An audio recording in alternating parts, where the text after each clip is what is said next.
میڈسٹینڈ اپنی بیماری کو سمجھیے۔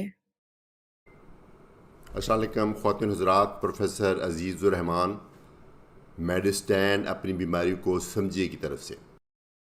تو پریولنس کتنی ہے یا کتنی کامن ہے ہائی بلڈ پریشر کی بیماری، یہ سن کر آپ کو یقیناً حیرت ہوگی۔ اگر آپ کو آلریڈی نہیں پتہ تو یہ یقیناً سن کر حیرت ہوگی کہ دنیا بھر میں اگر آپ سروے کریں، بندوں کے بلڈ پریشر چیک کریں اور 40-45 سال کے بعد والے لوگوں کے بلڈ پریشر چیک کریں، بے شک وہ مرد ہوں یا عورتیں ہوں، ان کا بلڈ پریشر تقریباً 50% لوگوں کا بلڈ پریشر زیادہ ہے، جتنا ہونا چاہیے اس سے زیادہ ہے۔ بھلے ان کو سمپٹم ہے یا نہیں، بھلے ان کو پتہ ہے کہ نہیں، لیکن تقریباً 50% لوگ جو ہیں 40-45 سال سے زیادہ، ان کا بلڈ پریشر زیادہ ہے۔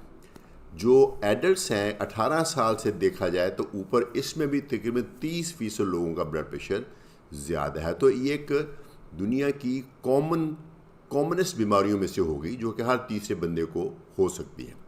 بہت شکریہ کے ساتھ اجازت چاہوں گا۔ عزیز الرحمان فرام میڈسٹینڈ، انڈرسٹینڈنگ میڈیسن، اپنی بیماری کو سمجھیے۔